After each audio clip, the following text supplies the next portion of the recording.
Assalamualaikum warahmatullahi wabarakatuh.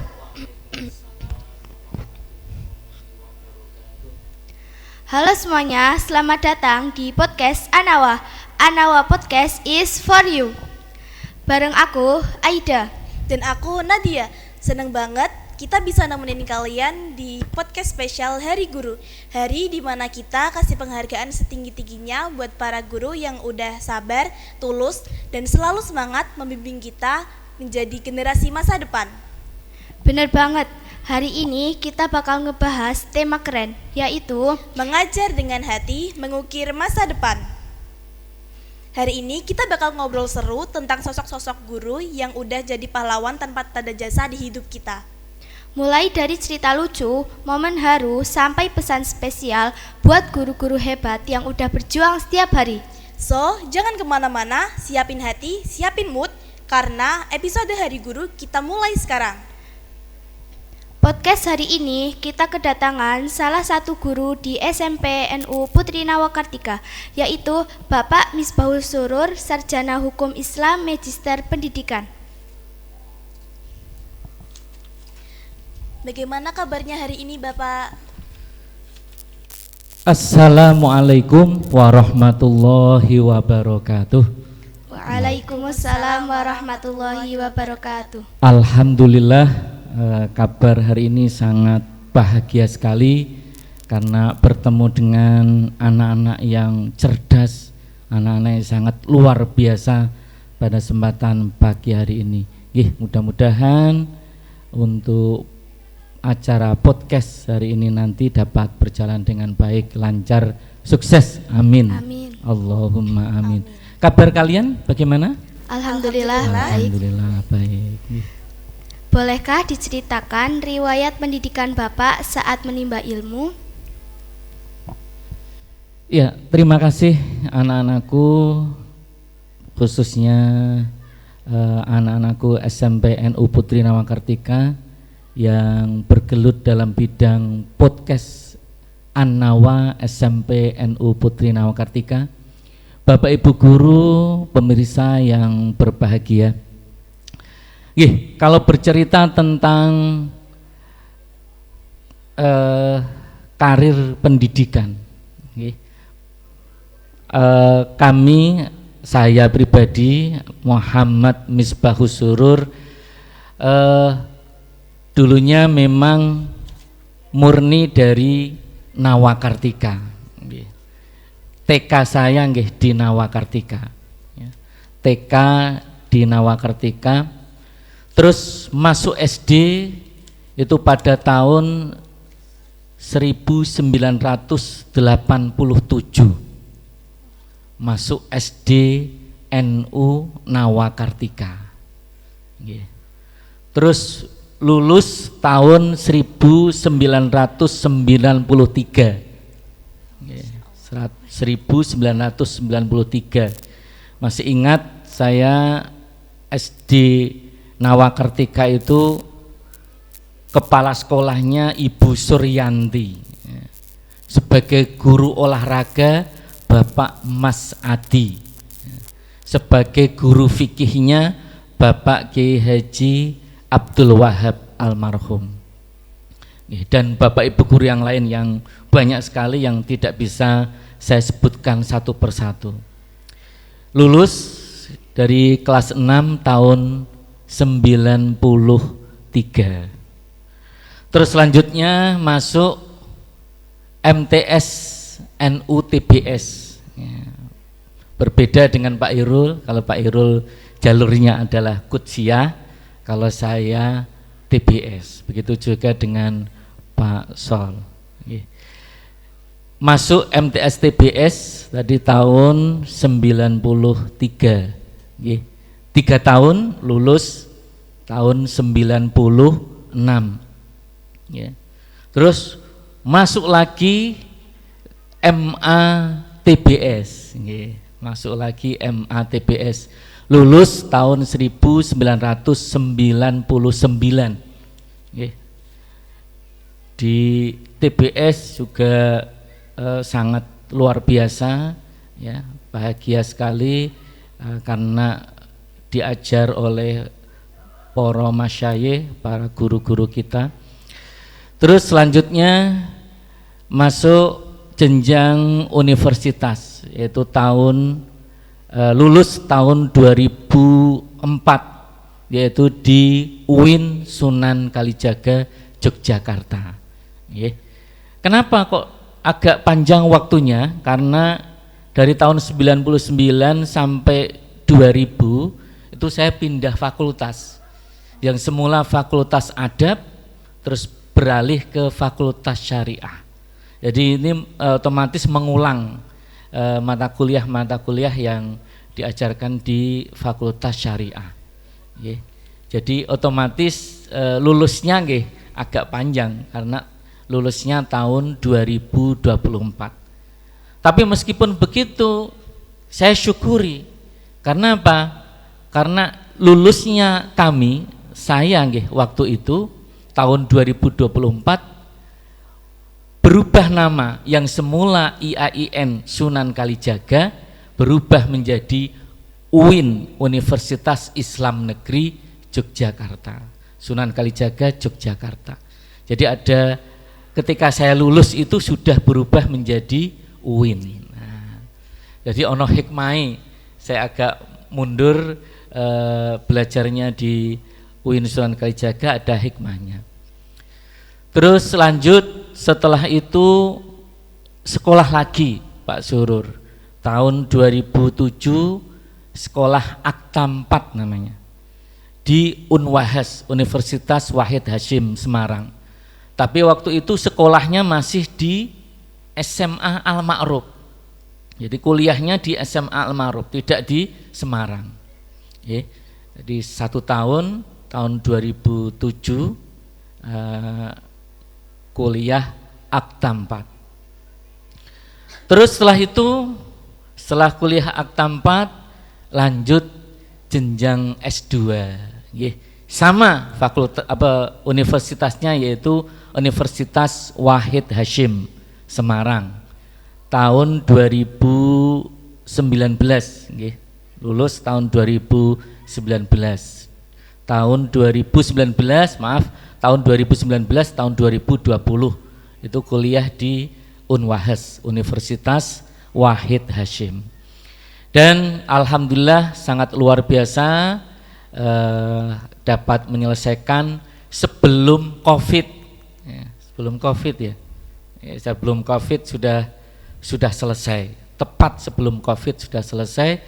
Terus alhamdulillah berjalannya belajar, dan kemarin baru saja karena saya diamanai sebagai kepala perpustakaan, kepala perpustakaan, kemarin juga belajar diklat kepala perpustakaan yang dilaksanakan selama 1 bulan di bulan kemarin, bulan Oktober November, dan alhamdulillah sudah terlaksana dengan baik. Dan sertifikat juga sudah kami dapatkan. Gitu anak-anak, panjang sekali belajarnya untuk dari mulai tingkat TK sampai S2. Apa ada pemikiran untuk melanjutkan S3 Pak? Belum. Belum. Sudah ada penawaran banyak sekali dari teman-teman, termasuk juga dari dosen-dosen yang ada di UIN Sunan Kudus, tapi sampai sekarang belum ada rencana untuk melanjutkan S3. Mungkin nanti Pak Sol dulu atau Pak Irul dulu. Pengalaman apa yang berkesan dan masih teringat sampai sekarang saat Pak Surur menjadi seorang pelajar seperti kami ini? Untuk pengalaman sangat luar biasa menjadi pelajar. Jadi semangat waktu itu untuk belajar itu sangat luar biasa. Di awal masuk MTS TBS itu kan yang sudah caranya kita masuk ke jenjang SMP atau MTS. Nah itu pengalaman-pengalaman juga sangat luar biasa. Jadi ketika di MTS TBS itu kita diajari oleh para guru-guru kita, para masyayikh kita untuk selalu bersikap baik, selalu beramal baik. Teringat dulu ada sosok kiai yang namanya Bapak Kiai Mahin dulu.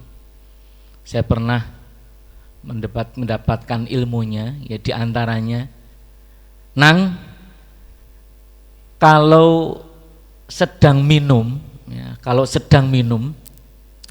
kalau tidak ada tempat duduk, ya, kalau meskipun tidak ada tempat duduk dan terpaksa tidak bisa duduk, ya, bisa duduk, tapi sedang minum, nah itu bisa digerakkan jari jempolnya,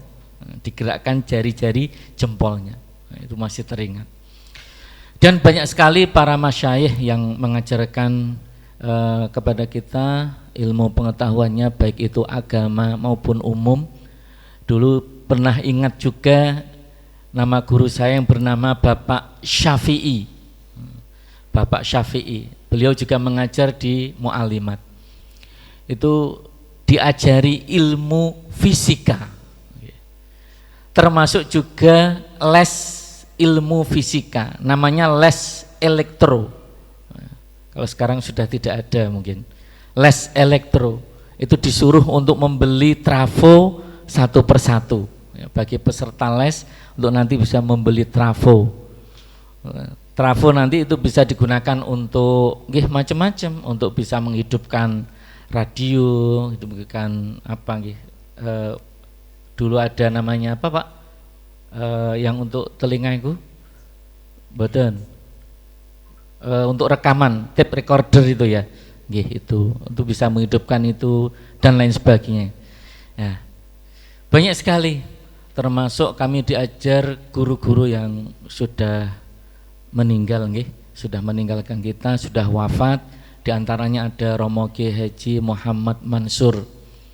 Dulu mengajar saya Qiraah Sab'ah. Itu beliau selalu dalam hidupnya itu menulis di buku agenda beliau. Buku namanya apa? Buku diary ya, buku diary.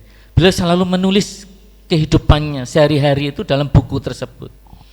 Nah, sampai beliau menulis 2 kali itu dalam satu malam, ya, pernah bertemu dengan Kanjeng Nabi Muhammad Sallallahu Alaihi Wasallam, bahkan sampai 2 kali.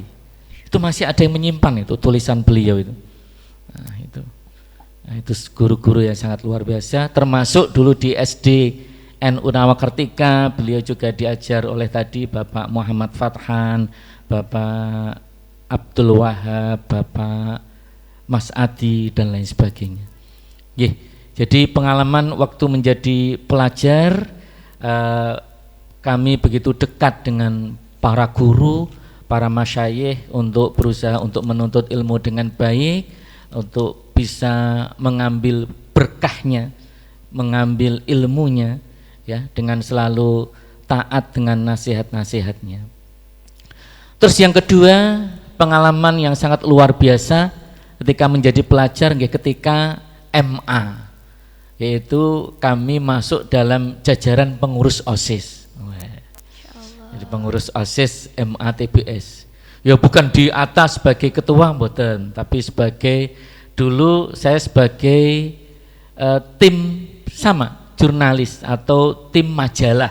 Kalau di TBS itu tim majalah At-Tulab. Jadi di sana kami juga bergerak dalam bidang jurnalistik dan juga dalam bidang majalah. Alhamdulillah dari pengalaman-pengalaman itu kami menemukan sesuatu yang luar biasa. Artinya apa? Belajar organisasi di OSIS MATBS, juga belajar tentang apa, bersosial kepada teman-teman dan lain sebagainya. Nah, itu pengalaman menjadi pelajar. Pak Surur, adakah kenangan yang membekas saat pertama kali mengabdikan diri menjadi guru di Nawakartika? Ya, terima kasih. Berawal dari tahun 2004. Tahun 2004 saya masuk sebagai guru di SDNU Nawakartika, tepatnya di bulan November. Saya tidak langsung mengajar, boten, tapi saya disuruh untuk menulis buku arsip gitu, menulis buku oleh Bapak Haji Muhammad Fathan, disuruh untuk menulis buku. Belum langsung bisa masuk kelas. Nah, belajar menulis buku terlebih dahulu. Baru esok harinya baru diberikan jadwal mengajar. Dulu ketika ngajar di SD Nawa itu ya tidak hanya mapel umum saja, mapel yang saya ampu banyak sekali. Saya pernah ngajar mapel IPS. Jadi yang tak bawa selalu itu RPUL. Buku, termasuk juga saya sering bawa dulu peta. Sekarang yang ditaruh di kelas-kelas itu sering bawa saya peta ke kelas-kelas. Pernah juga mengajar bahasa Jawa. Jadi dulu ketika ngajar yang saya bawa pepak basa Jawa. Saya ki bocah-bocah do duwe mbora. Ya, malah ndak punya. Pepak basa Jawa. Yang di dalamnya ada ya bahasa kromo inggil dan lain sebagainya. Ya. Ada termasuk aksara Jawa. Itu pernah mengajar mapel tafsir. Pernah juga ngajar mapel olahraga. Jadi mapel yang disenangi anak-anak waktu itu. Nak mapel olahraga, semangatnya luar biasa. Sama nggih? Nggih, sama. Mapel olahraga. Jadi setiap olahraga saya ajak anak-anak untuk ke lapangan sana. Belakang MATBS. Dulu ada lapangan, namanya lapangan Ngelebak, ya Pak Irul ya. Lapangan Ngelebak. Dulu ada lapangan besar situ. Ada pohon kelapanya. Kalau sebelah timurnya itu sudah sungai. Ya, sudah sungai. Dulu sungainya bersih, mboten kados saat niki. Ya, lapangannya juga luas, nggih. Lapangan luas. Saya ajak ke sana untuk main di sana. Suwenengipun. Sampai kadang lupa waktu atau lupa jam. Padahal jamnya sudah selesai, tapi anak-anak belum kembali ke sekolah. Jadi pernah ngajar olahraga. Seragam olahraga saya itu masih saya simpan itu. Seragam olahraga saya itu masih saya simpan sebagai kenangan pernah menjadi guru olahraga. Terus ngajar ilmu agama ya diantaranya tafsir tadi, terus mapel sorof, nate ngajar mapel sorof, wazan itu dan lain sebagainya. Ya, terus ngajar di SMP NU Putri Nawakartika. Itu kalau tidak salah tahun 2007. Ya, tahun 2007 ngajar di SMP NU Putri Nawakartika. Nah, itu pengalaman mengajar. Di spesial Hari Guru, bagi kehidupan Pak Surur, guru itu seperti apa? Guru menurut kami adalah sosok yang sangat luar biasa. Guru itu tidak hanya mengajar, tapi beliau adalah membangun peradaban. Beliau kompetensi para guru itu adalah membangun fondasi untuk generasi agar tangguh, inovatif, kreatif untuk masa yang akan datang. Bayangkan saja anak-anak ini ada yang kelas 9, ada yang kelas 7, ada kelas 7, nah dia kelas 9. Ini nanti ke depan ini akan menjadi sosok yang generasi yang melanjutkan negara kita, negara Republik Indonesia. Indonesia. Ada yang menjadi guru mungkin, ada yang menjadi poluan, dokter, atau profesi-profesi yang lain. Dari sekarang inilah Bapak Ibu guru itu membangun fondasi agar ke depan generasi ini kuat, generasi ini betul-betul muncul generasi yang sangat luar biasa, generasi yang positif. Maka tantangan guru itu sungguh sangat luar biasa. Guru juga harus bisa menjadi teladan, inspirasi bagi murid-muridnya, bagi anak didiknya. Maka hari ini contoh saja, saya pakai sarung Nawakartika, pakai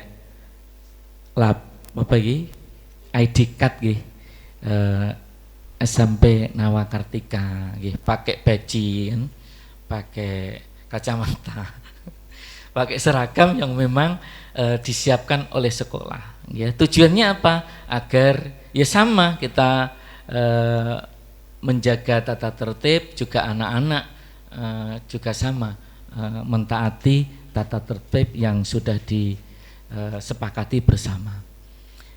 Jadi artinya guru itu adalah sosok yang sangat luar biasa. Guru saat ini adalah membangun pondasi peradaban untuk generasi masa yang akan datang. Bagaimana proses Pak Surur dari guru sehingga menjadi kepala sekolah, dan berapa lama Bapak menjabat kepala sekolah? Ya, ini sepertinya pertanyaan yang lain yang tidak ada dalam teks sebelumnya. Buatan apa-apa. Terima kasih. Jadi prosesnya sangat panjang. Saat itu saya masih ingat ketika masih menjadi guru di SD NU Nawakartika. Saat itu dalam rapat yayasan, saya masih ingat betul, dalam rapat yayasan saya ikut di dalamnya. Saya ikut di dalamnya karena diamanai sebagai wakil sekretaris. Saya ikut di dalam rapat yayasan itu. Nah, sebelum rapat selesai, itu saya itu didekati oleh Bapak Haji Fauzi, dulu adalah ketua yayasan. Didekati, Pak, ditanya, Pak, seneng jadi guru SD Nawakartika? Senang sekali Pak, karena saya bisa ngajar, bertemu dengan anak-anak, seneng pokoknya mengajar di SD NU Nawakartika. Lah, ini Pak, misal jenengan saya pindahkan ke SMP, berkenan apa tidak? Waduh, aku langsung gitu. Karena saat itu saya lagi seneng-senengnya ngajar di SD, lagi seneng-senengnya pokoknya. Anak-anak sudah seneng, kayak nonton niku kayak biasanya sapa Pak Surur, lagi seneng-senengnya dengan anak-anak SD NU Nawakartika. Nah itu ditawari untuk pindah ke SMP NU Putri Nawakartika. Wah, nanti harus kami pikirkan Pak, harus saya pikirkan lebih lanjut gitu. Saya jawab seperti itu.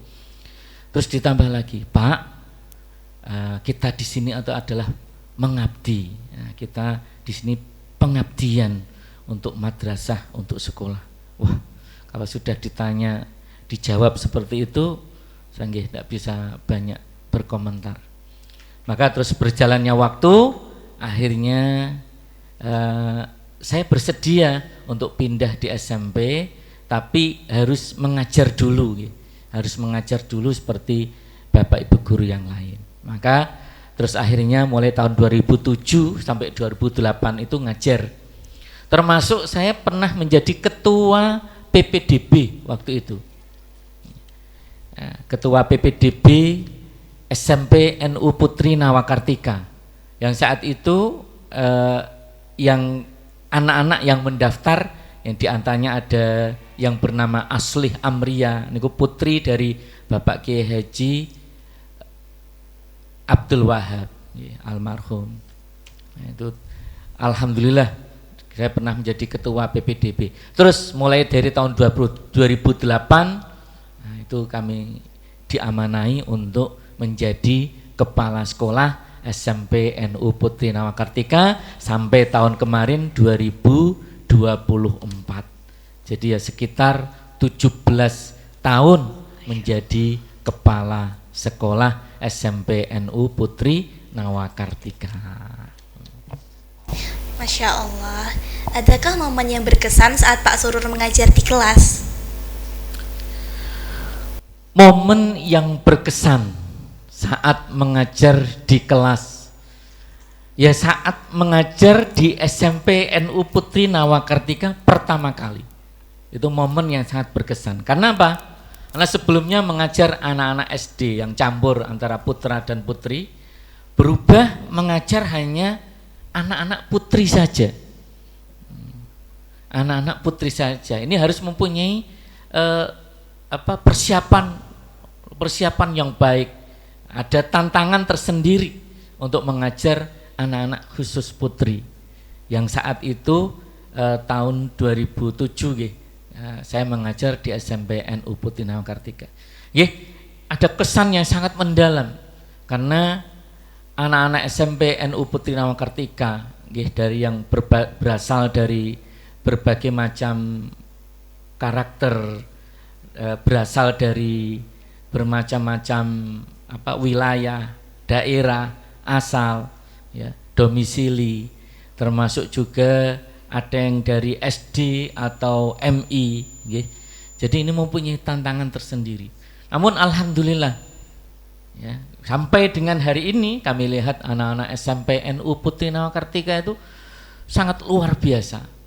Ya, mereka masih betul-betul mentanamkan nasihat-nasihat dari bapak ibu gurunya dalam kehidupan sehari-hari, juga masih taat dan patuh kepada aturan di sekolah. Ini sangat luar biasa. Apa yang menjadi motivasi utama Bapak memilih mengabdikan diri menjadi seorang guru? Ya, tadi yang sudah saya sampaikan bahwa guru itu mendapatkan nikmatnya itu tidak hanya nikmat di dunia, tapi nikmat di akhirat. Membangun peradaban tadi sebagai pondasi generasi masa yang akan datang, itu nikmatnya tidak nanti hanya diperoleh di dunia, tapi nikmatnya juga nanti menjadi amal jariah di akhirat. Contoh, misal saya mengajarkan Noeka tentang sopan santun atau adab ketika mau minum, ya, dengan harus membaca basmalah terlebih dahulu. Bismillahirrahmanirrahim. Nah, itu misal Eka selalu mentanamkan, selalu menerapkan dalam kehidupan sehari-harinya, otomatis pahala itu akan mengalir terus, ya, kepada bapak ibu guru yang mengajarkan ilmu-ilmu tadi, ya, sampai nanti di akhirat tentunya, ya, sampai nanti di akhirat. Jadi nikmatnya sebagai seorang guru itu didapat tidak hanya di dunia tapi juga di akhirat, ya. Karena nikmat yang sangat luar biasa tentunya adalah nikmat yang ada di akhirat, ya. Karena di akhirat tidak ada batasan waktunya. Kalau di dunia ada batasan waktunya, ya. Kita sampai berapa sih? Kanjeng Nabi mawon sampai umur 63. Sisanya itu mungkin bagi yang berumur 70-an, 80-an mungkin itu hanya sebagai bonus. Ya, sudah ditetapkan Kanjeng Nabi aja umurnya 63.